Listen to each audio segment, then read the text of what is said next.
Vendredi 24 janvier 2025, bonsoir et merci de nous choisir pour vous informer.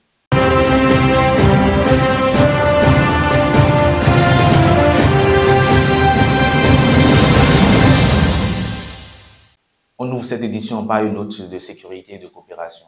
Le ministre délégué chargé de la Défense nationale Alain Fortuné Noati, le chef du département de la Défense américaine, le général de brigade Georges Dietrich, ont en milieu de semaine procédé à la signature d'un important accord de coopération au grand bonheur des deux parties.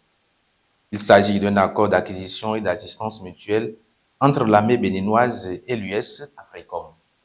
Le dit accord est basé sur le renforcement de l'interopérabilité, l'état de préparation et l'efficacité des forces armées béninoises et américaines. Cet acte vient renforcer la dynamique de la coopération militaire entre le Bénin et les États-Unis d'Amérique. L'accord prévoit, entre autres, la facilitation du soutien logistique réciproque entre les deux parties à l'occasion des manœuvres conjointes, la formation des troupes, le déploiement, les opérations ainsi que l'appui en approvisionnement et de services en des circonstances ou situations critiques imprévues. On en vient à présent à cette nomination. Noum Youssouf Bida est le nouvel ambassadeur du Bénin près le Qatar.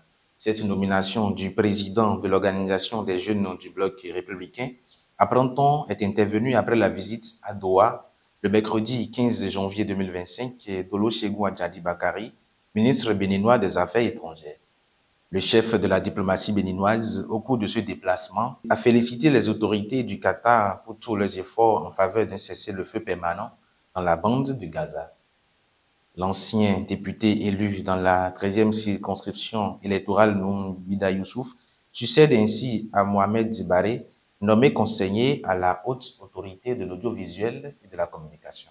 L'interactualité nous conduit en Côte d'Ivoire où Ibrahim Koulibaly Koulibié, président de la commission électorale indépendante, a rencontré ce jeudi 23 janvier 2025 à Abidjan le barreau de l'ordre des avocats.